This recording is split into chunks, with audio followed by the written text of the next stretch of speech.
Okay.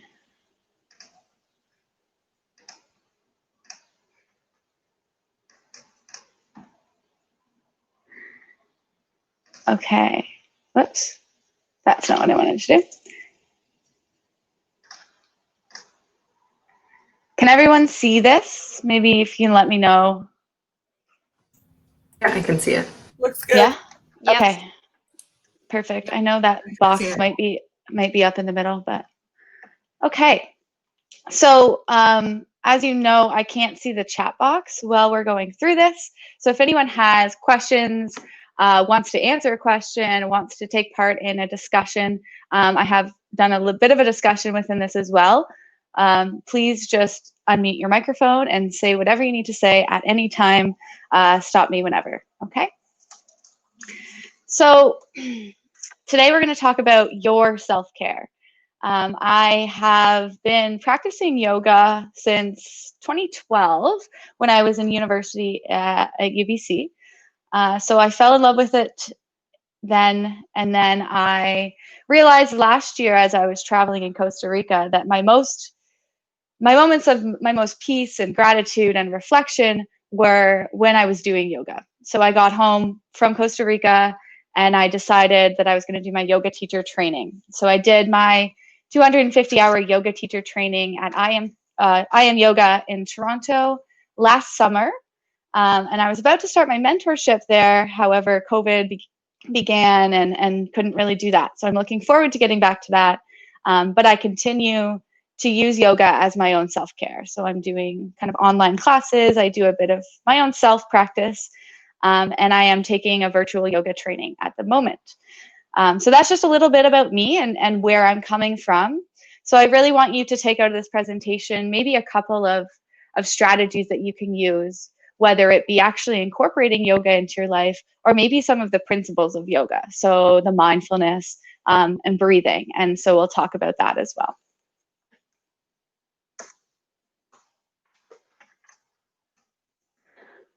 So I want to start with a breathing exercise.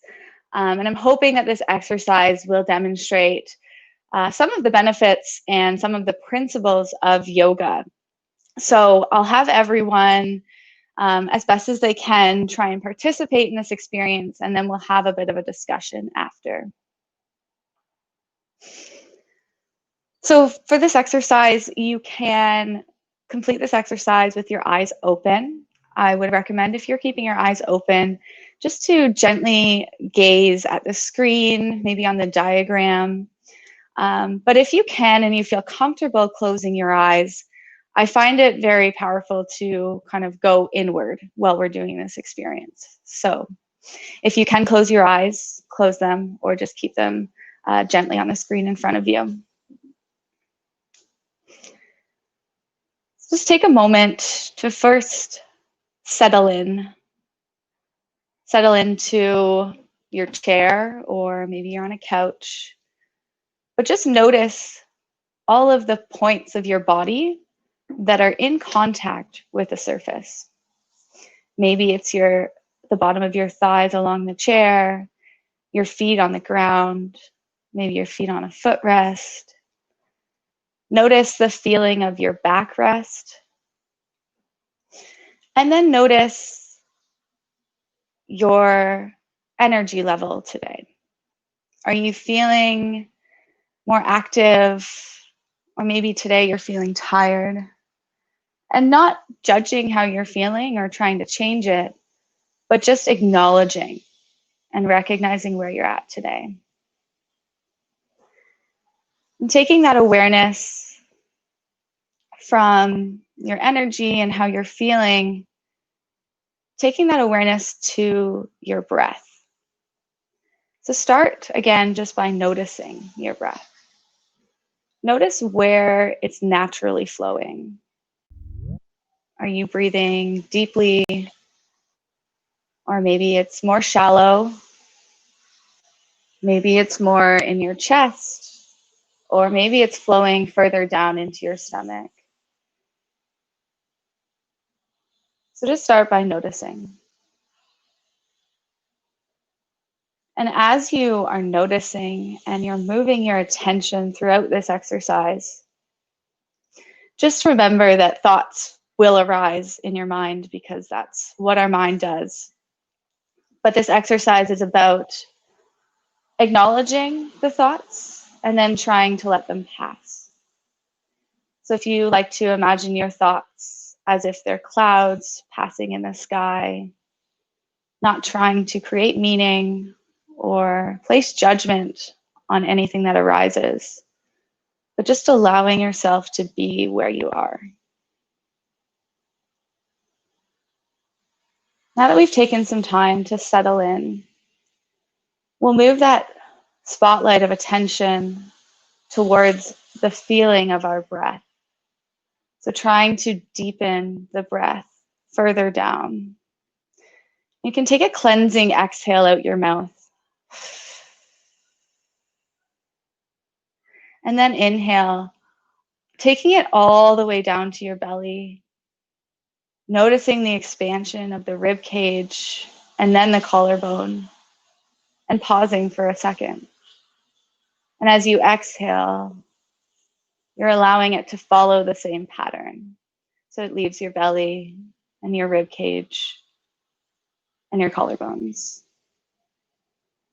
And with every inhale, you're trying to take the breath a little bit deeper down into your torso, really feeling the expansion. And exhaling with the same pattern. And I'll allow you just to take your own rhythm, but really focus on the 3-part breath. So bringing the breath all the way down into the belly, into the rib cage, and expanding the collarbone.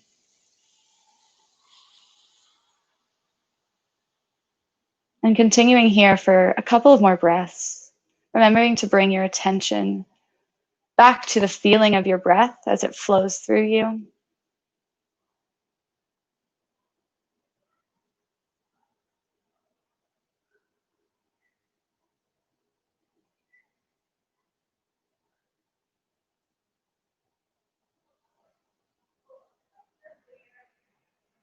Once again, trying to even notice how it feels when the air brushes past the bottom of your nose.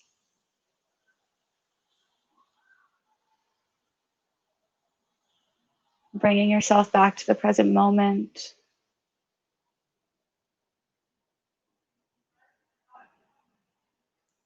And now that you've found a steady rhythm of the breath, I want you to try and shift your attention into your body. And we're going to do this by doing a bit of a body scan. So still trying to breathe with that deep, slow rhythm. But we're going to shift from paying attention to different areas of your body. And if you notice throughout your body that there's any areas that are holding a bit of extra tension today, just spending a bit of extra time at that area, trying to direct your breath so it goes to that area to relax even further. So we'll start by taking that spotlight of attention and focusing on your forehead, trying to relax any tension, melt your eyebrows down your face. Notice how it feels around your cheeks. Are you holding any tension? Bring your attention to the inside of your mouth. Are you clenching? Can you remove the tongue from the back of the teeth and just let it relax? And shifting your attention to your neck, noticing how that feels today. Once again, not judging, but if you notice any tension, taking an extra breath in this area. And then moving down to your shoulders, Breathing all the way into those shoulders. Maybe you'll feel them rise as you breathe to that area. Bring your attention down your arms to your hands. Now shifting your attention to your abdomen. Noticing if you're holding any tension in this area.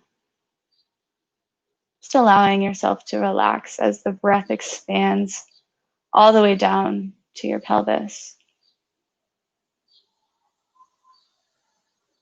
And then noticing your hips and your thighs. Once again, reminding yourself to just relax fully into the seat beneath you. Bringing that attention all the way down the legs, lower legs, the ankles, and the toes. And if there was any area within your body where you noticed extra tension, take 2 deep breaths and allow yourself to try and relax those areas even a little bit further.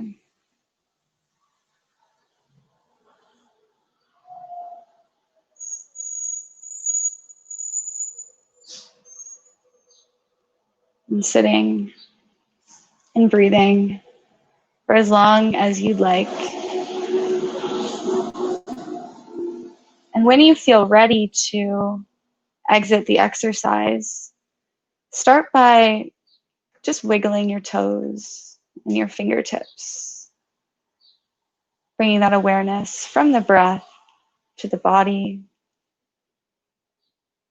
and taking that a little bit further, bringing that awareness to your seat. Maybe you notice the texture of your seat. Maybe you notice your armrests. And then when you're ready, you can gently open your eyes and come back to the present moment.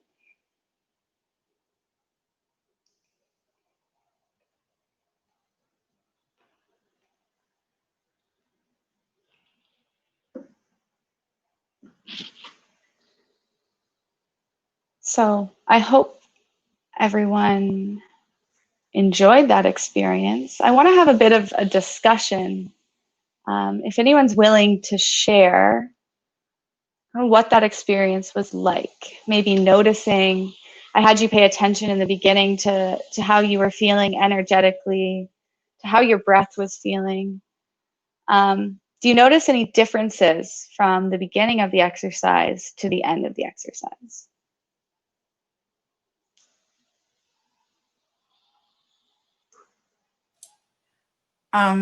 It's Antonella. Nicolette, thank you. I feel so relaxed. I realized I had quite a bit of tension in my jaw. So when you were asking me to, like, I didn't normally, you normally feel it in your neck and your back. So this, my jaw feels, I actually had a headache before coming on. So I've been drinking water thinking it was that, but just this exercise, my headache feels like it's just totally, they went from like 7 to like 2, and just like, Wow. I feel a lot less tension in my temple area and my jaw. So yeah, no, that was really great. Thank you. You're welcome. That's great to hear that that exercise was able to bring some relaxation to areas that were causing you pain. Mm-hmm. Great. Thanks for sharing. Thank you. It's Melanie. I found that I wasn't aware that I had tension in my shoulders. And as we were going through, I realized that I was holding a lot of tension and keeping them elevated. And I feel so much more relaxed now. Good. Yeah, the shoulders are definitely the common place to hold stress. So a lot of the focus usually goes to that area when I do this exercise with clients. It's Lindsay talking. What I noticed is that I could actually feel when you were telling us to breathe a little bit deeper each time, I could actually feel that, and I could feel different things in my body moving. So I thought that was pretty interesting. Good. I was just about to ask, actually, how was the experience of directing the breath to different areas? Because I think that it's a powerful meditative tool to be able to breathe into different areas. So I'm glad that you noticed that you were able to do that. Yeah, thank you for sharing. Absolutely. Thank you. Okay. So just keeping an eye on time, I'm going to move through, but thanks to everyone for sharing how that experience was to them. It'll come back into the discussion later. So just a bit of a quick agenda of what I'll be covering today. So I'll talk about the benefits of yoga, mostly from a personal experience standpoint, from the experience from my teacher training, from others that have gone through that experience with me. I do touch on some scientific evidence, but that's not really the focus of my presentation today. So just being upfront about that, it's a lot of personal experiences and experiences of those around me.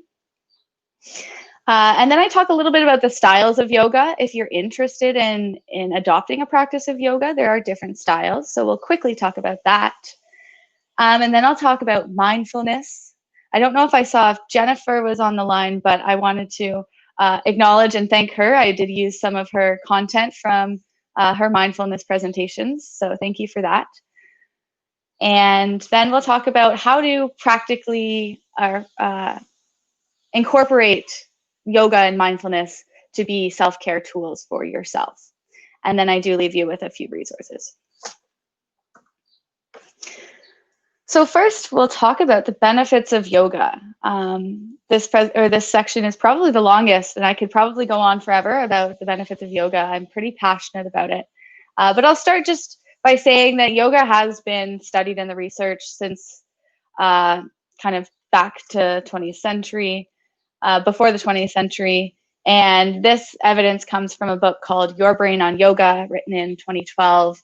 But just kind of summary of their findings is yoga is found to have stress reduction, emotion regulation, improved mood and well-being, improved cognitive functioning, enhanced respiratory function, and then the physical benefits of flexibility, strength, and overall neuromuscular performance. So that could be balance or other things like that.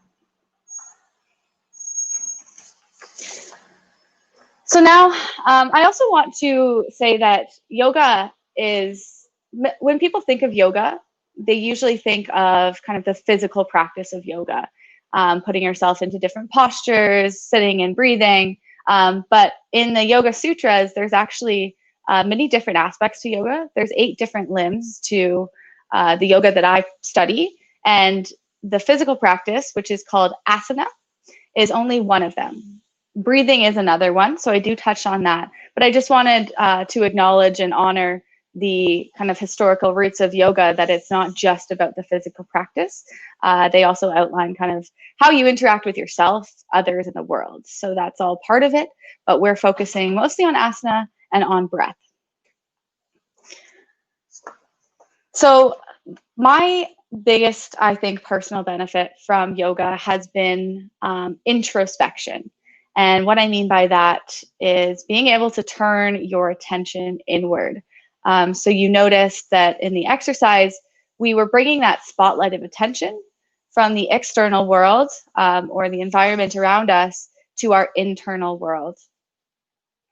And I had you notice in the beginning how you were feeling energetically, how you were feeling kind of physically, and how you were feeling with your breath.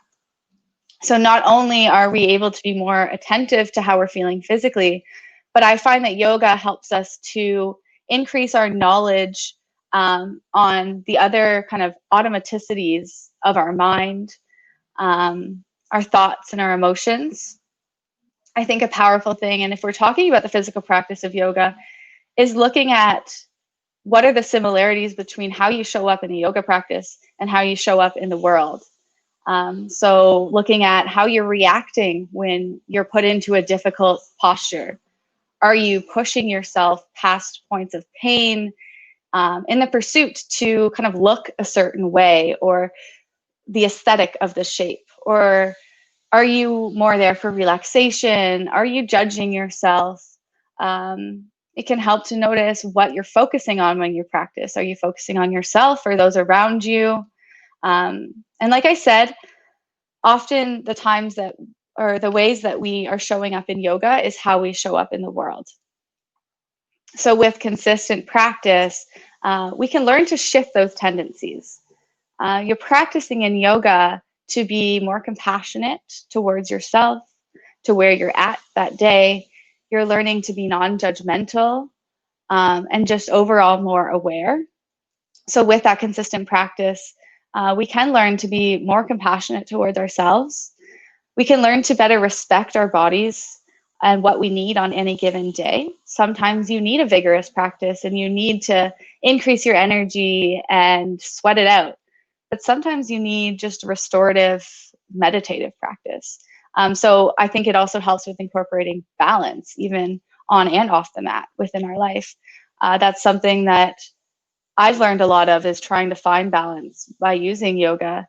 So finding a balance of work and relaxation and play. And so when we start practicing this awareness and this compassion and intelligence within our practice, then we can start to bring it off the mat, and it can translate to how we treat ourselves and how we treat others. The next benefit, and this is a very studied benefit of yoga, is the impact on the nervous system.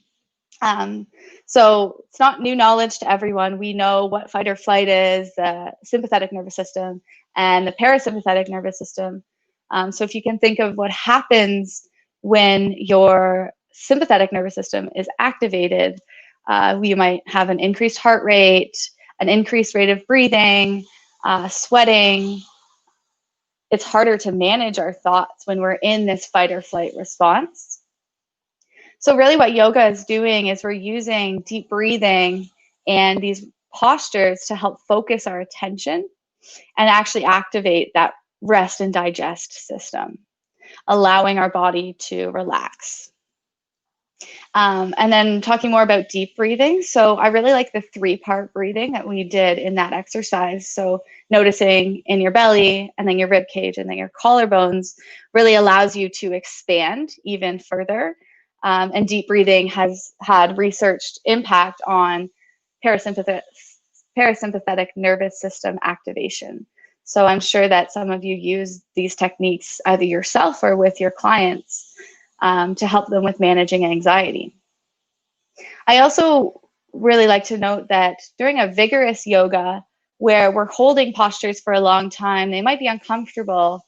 In those moments, we're actually intentionally activating our sympathetic nervous system.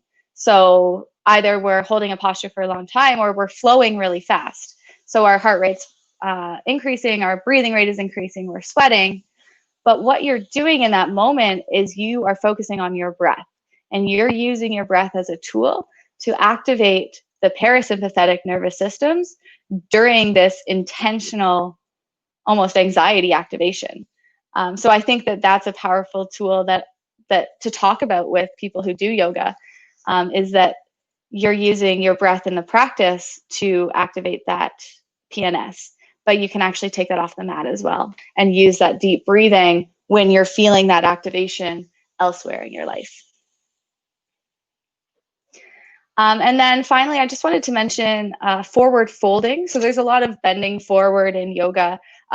Whenever your head is below the heart, that is known to calm the nervous system or activate the parasympathetic nervous system. So if you're ever feeling kind of high stress or you want to calm your mind, just kind of standing up and doing a forward fold, or going into a child's pose, so your knees are on the ground and you're folding forward, that can actually activate the parasympathetic nervous system. So I've actually used these tools with clients in OT, and they found that helpful as almost a kind of grounding strategy.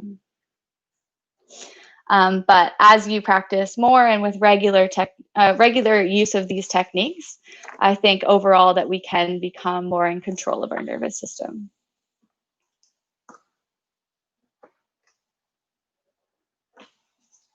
So next, and feel free if anyone has questions, I can't see the chat box, so just chime in whenever as I'm going through this. Hopefully it's all making sense.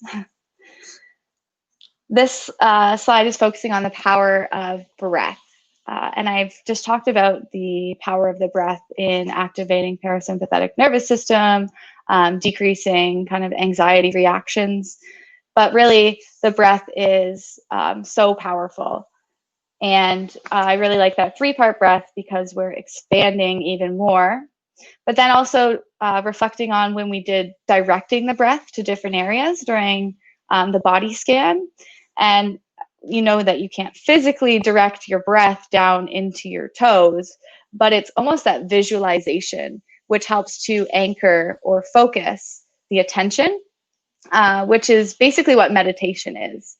So meditation is part of yoga. It's a huge tool used in yoga, using an anchor, which is usually the breath, to focus. Ujjayi breath is a common yogi breath. We didn't do it earlier, but basically it's trying to bring an audible quality to the breath. So you're finding constriction in the back of the throat, and that's often used during kind of flowing practices to help even further anchor the breath. So it's a very good kind of mindfulness in action practice. And I also like the way in yogic breathing that there's a pause between the inhale and the exhale. And in my yoga course, my instructor was talking about that as it's almost this period of no thought.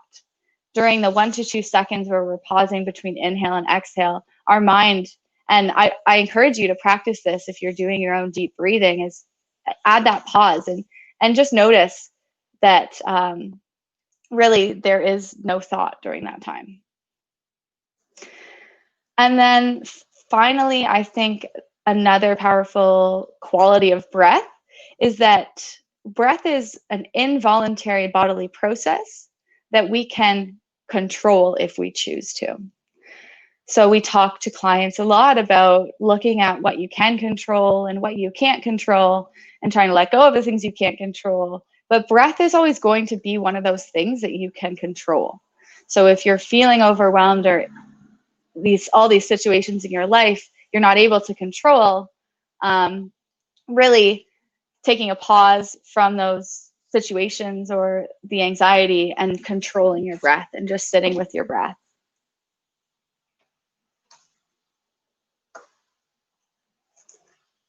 So then I'll briefly talk about impact on the physical body, especially because, well, especially lately, we've all been working at computers. Very often we have our virtual sessions.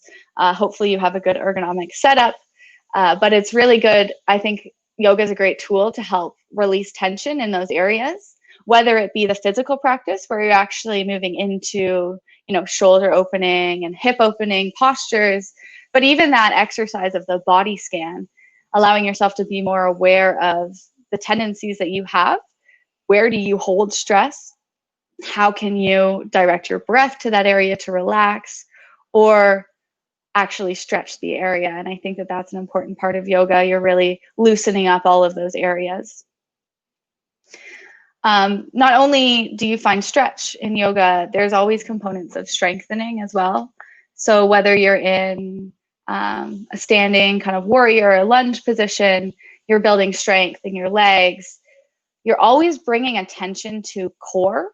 So the muscles of kind of the abdomen and the back, because that's what helps stabilize the spine, which I think also translates into better posture and just more awareness of that area. So if you regularly practice yoga, you're always cued to pay attention to the activation of the core. So even when I'm sitting at the computer, I'm so much more aware now of when I'm not activating my core, when I'm just slouching forward, and just reminding myself to sit back up straight. And then the other very positive component to the physical body is this feeling of connection with the ground or the world around us. I don't want to bring too much yogic philosophy into it, but really after I finish a yoga practice, I always focus on kind of my foundation and what parts of my body are in contact with surfaces. So we did that during the exercise. I had you pay attention to the feeling of the seat and really rooting into that. And grounding in itself can be a powerful tool to also control the nervous system. So I always, like I say, I always leave that yoga class feeling more grounded and more connected.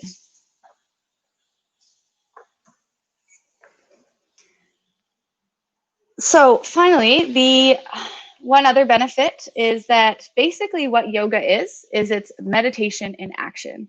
And we all know the benefits of meditation and mindfulness on the emotional system, cognitively, physically. So it's really a reminder to be where you are, letting go of your day or your to-do list and just allowing yourself permission to do one thing and bring your attention to one thing. So really we're bringing ourselves into our bodies. So we're doing that introspection and we're getting more out of our heads. So you can use, a lot of yoga teachers direct the gaze, so where your eyes should be. It's in yogic philosophy, they say if your eyes are still, your mind is still. I sometimes like to close my eyes and then I'm even more introspective and I'm really focusing on the areas of my body where my breath is going or where I'm stretching. And that's usually directed by the teacher as well. So they'll kind of move your attention to different areas, kind of directing where you should be feeling different poses. So I think that that is a great meditative aspect of the practice as well. And then coming back to breath, kind of covered everything with the power of the breath, but that's just another meditative tool. And moving and focusing on the body. So I want to try another little exercise here because really it'll be demonstrating more meditation in action and movement meditation. So you can keep your eyes open or closed. Like I said, it does kind of help sometimes to close your eyes if you feel safe and comfortable to do so. But just kind of, once again, settling into your chair, taking a couple deep breaths, maybe rolling your shoulders up towards the ears, down your back. I'm going to try and unite our breath so that we're all moving with the same inhales and exhales. So if you can, with your next exhale, take a deep cleansing exhale. And inhale and raise your arms towards the sky. With your exhale, settle your shoulders down your back. With your inhale, grab the left wrist with the right. And exhale here. Inhale to find length. So really pulling up towards the sky, and exhale towards the right. So you're pulling your left arm towards the right and you're feeling a stretch along the left side of your body. And every time you inhale, bring your attention to the left rib cage. Notice how it expands as you inhale. And if you feel comfortable to, with every exhale, move a bit further to the right. And notice an even deeper stretch. We'll take 2 more breaths here, really breathing into that left side rib cage, expanding the left side, and softening in to the right. With your next inhale, come back to center with your arms towards the sky. Exhale to release the arms, shoulders down the back. Inhale to grab the right wrist. Exhale here. Inhale to lengthen the right side of the body and pull the right arm towards the left. Once again, with every inhale here, you're focusing on the right side rib cage and expanding that area. And with every exhale, you can try and bend a little bit more. We'll take a couple more breaths, breathing into that rib cage.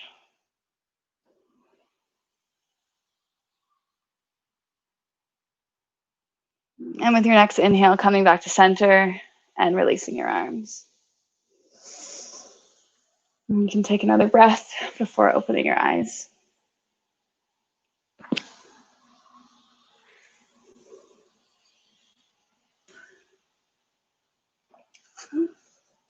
have kind of a quick discussion, I guess, about that. Did that demonstrate kind of what I'm talking about when I say meditation in action?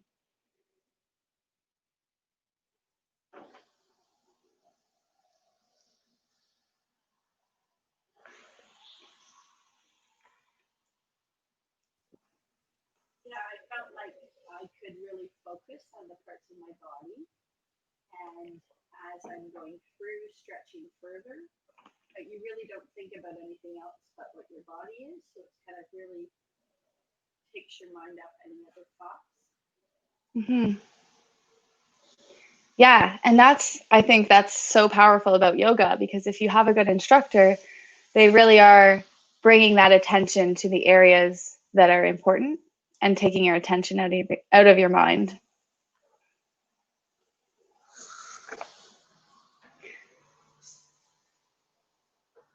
Okay, so I've talked about kind of benefits of yoga. I've touched on how we can take these benefits of yoga off the mat, but just this is kind of a recap slide of how we can use yoga to better our lives off the mat. So first, being that introspection, increasing self-awareness and self-discovery. So every time that we're practicing, we're learning more about ourselves, about our bodies, and about our minds. And as I mentioned earlier, our tendencies within yoga are often a reflection of how we show up in the world. And I'll give you a personal example. When I first started practicing, I was really competitive. I was very judgmental of myself. I was so focused on my body and what I looked like and how other people thought of me that every time in practice, I was pushing myself so far that I was almost punishing myself. And I only did vigorous practices. And it was more of an aesthetic tool for me, trying to look a certain way. I noticed during the practices, I was always worried about how I might look to other people, trying to push myself into these difficult positions. Also, I would pay a lot of attention to other people and how they looked and did I want to be like them? And all of these tendencies of my mind were so a reflection of how I showed up in the world. So I was cued by my teachers to pay attention to these things and to use yoga as a practice of how I treated myself and how I treated others in the world. And throughout these several years of practicing and deepening my knowledge, I've become more aware of those tendencies of my mind. It's been a long road, and I can't say that I don't have those thoughts here and there, but I do notice that with continued practice to be non-judgmental and honor my body for what I need in the moment. So I incorporate more restorative practices or more kind of relaxing practices rather than just doing it as a workout. So really, it's been a chance for me to reflect and to develop myself and to discover more about myself. And then reflection. So as OTs, we're great at reflecting. That's one of our main skills as an OT, is reflecting on our interactions with clients, maybe on the biases that we bring into our therapeutic relationships. We reflect on our treatment plans and how they impacted our clients. And so yoga can help us to be more reflective as we practice this introspection, becoming more self-aware with each practice.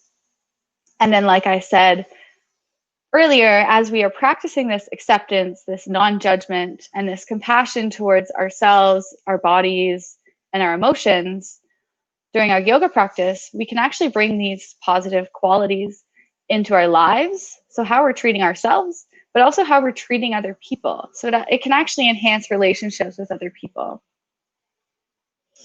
Another thing to bring off the mat is breath.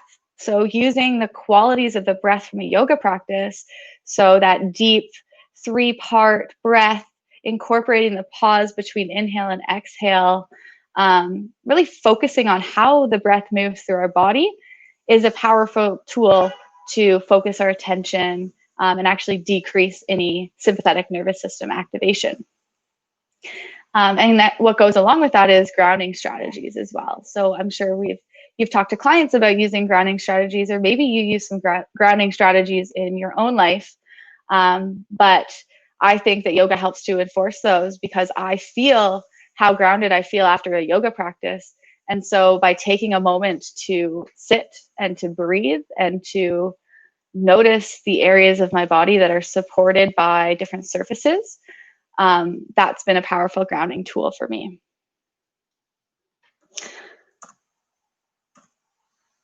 So before I move on to just briefly touching on different styles of yoga, were there any questions or anything anyone wanted to discuss about that first section, the benefits of yoga?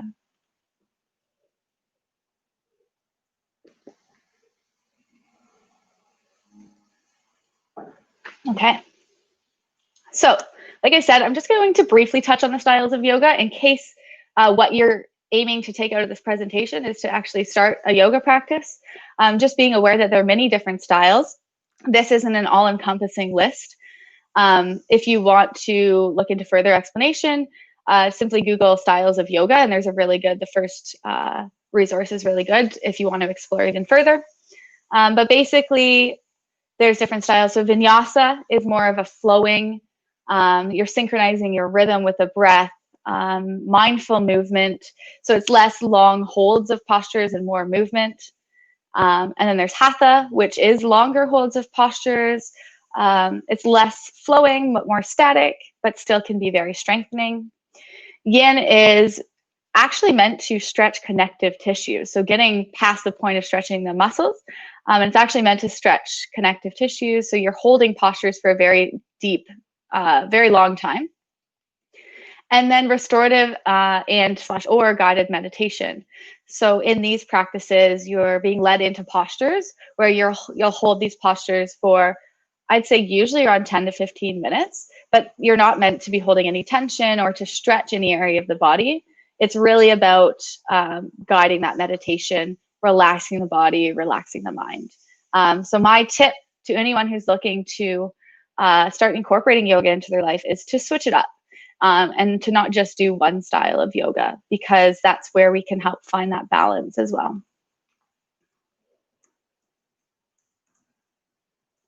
Okay, so just looking at the time here, we're all right. Mindfulness. So I know that mindfulness is a hot topic right now and very well researched, and I'm sure that some of you have been using it with your clients. But one of the benefits of yoga is due to the mindfulness component. So it's really bringing your full attention to what you're doing and paying attention. So paying attention to the present moment on purpose and without judgment. As I said, it's used as a self-care tool. It's great for stress management, increasing well-being, and enhancing relationships with ourselves and with others. So I just want to send it back to a bit of a discussion and ask, does anyone use mindfulness as a personal practice, or do you use it with your clients? Or both?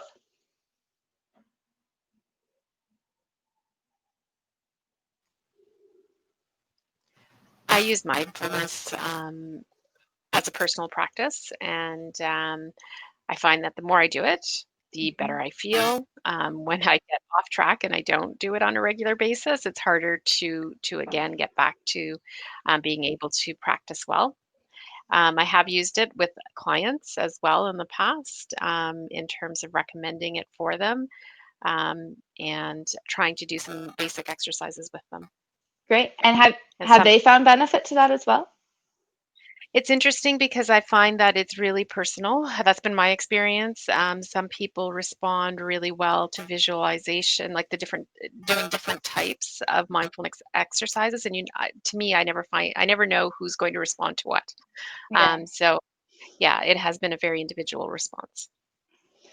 But I like what you said about your own personal practice, that you notice when you don't do it or you get off track, that you lose those benefits, or you maybe notice your mind is more fluctuating when you don't do it. Yeah. So it does have to be, it's kind of like if you take medication, you're not going to just take the medication when you're feeling bad, right? You have to keep doing that ongoing. So I like to explain it in that way to clients. And there is kind of a, I wouldn't say dose response relationship, but making it regular is where you see the benefits.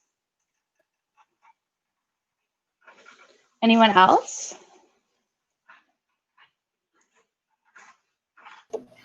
It's Lindsay speaking. I have definitely found the same thing as Melanie when I try and teach my clients, is that some people are just like, oh, I can't do it, and they don't really even give it a second look. And then I've got other clients who've really benefited from it. To be completely honest, like I try to do it occasionally, but my way of sort of getting balanced is through sport. So I just play beach volleyball, and I find that's more of a preference for me than to sort of lay down or like sit down or do yoga poses. And so it's just for me, I find it's harder to teach because I don't practice it as regularly as I probably should.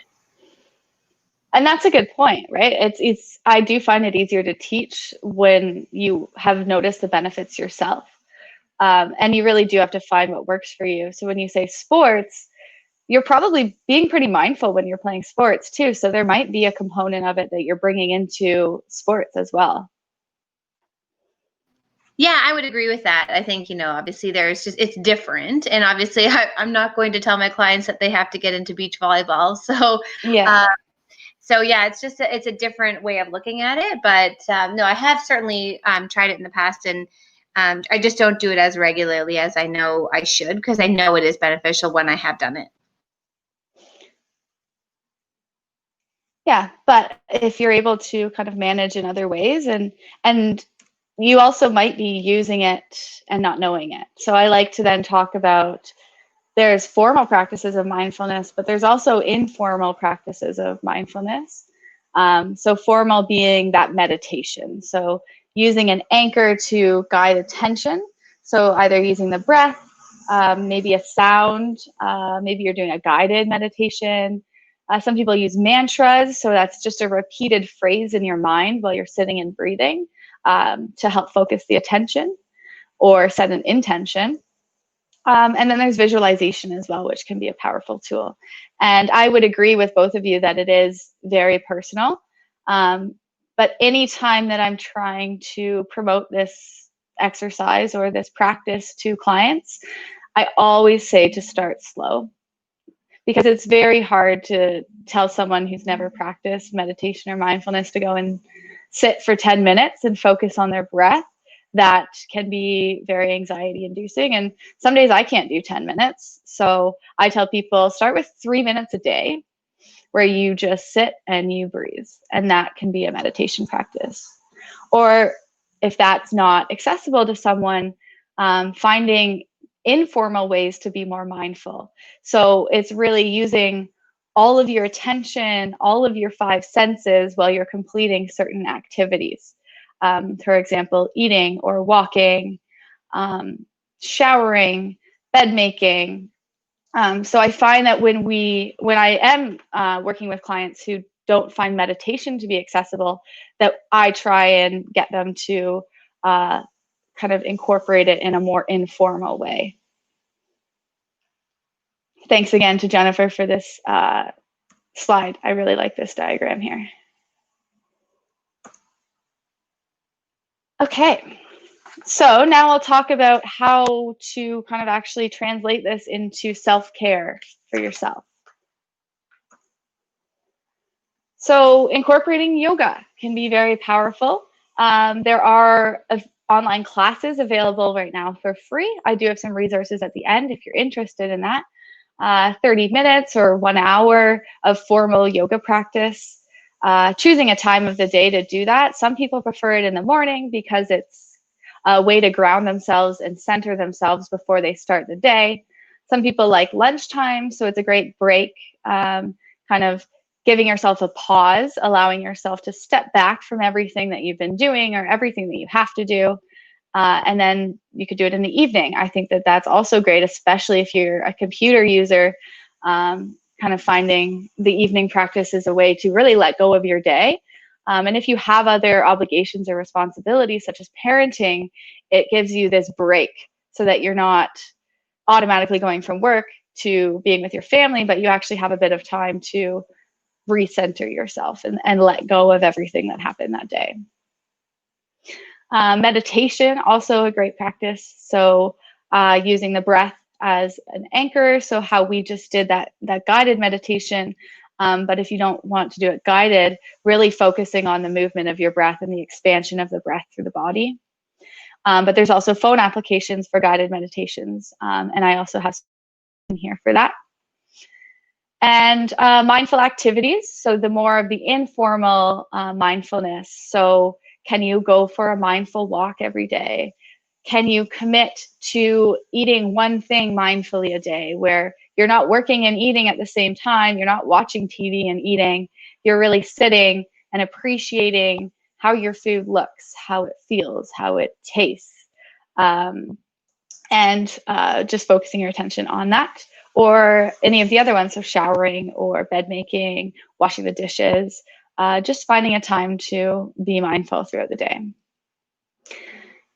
Using grounding strategies, deep breathing.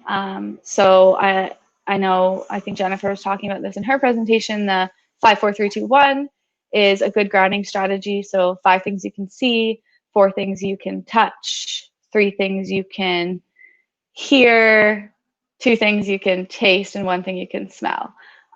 So using that if you're ever feeling really activated, or coming back to kind of what I was talking about with just noticing the areas of your body that are in contact with surfaces, and allowing that to be your grounding.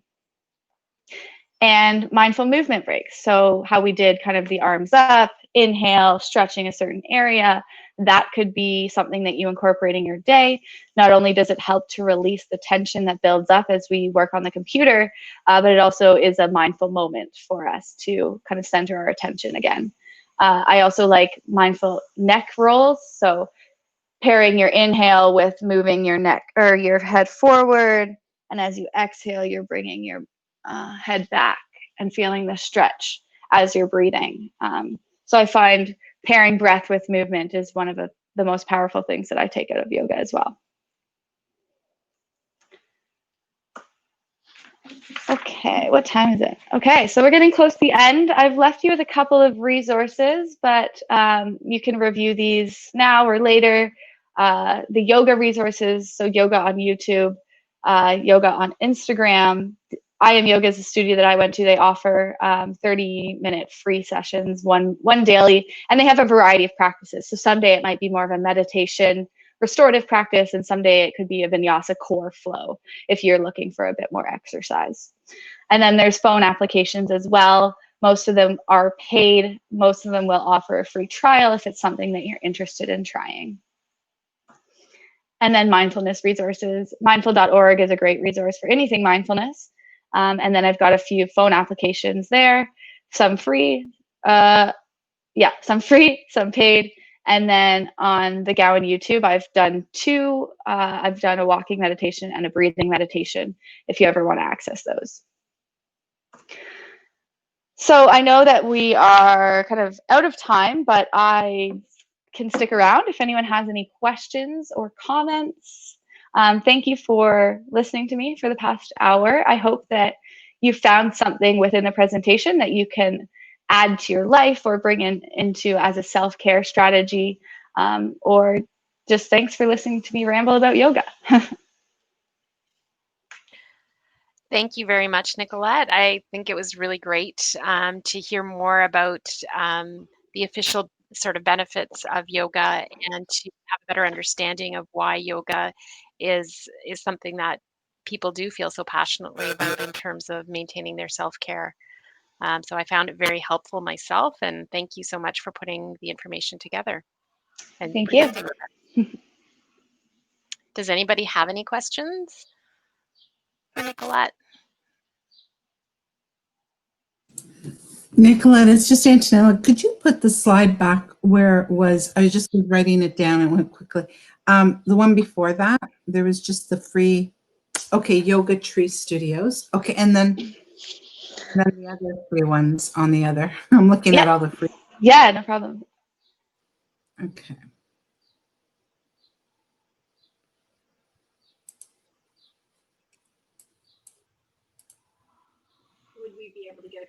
your slides, Nicolette?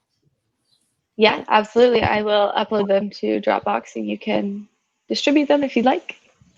Great. Thank you. Thank you.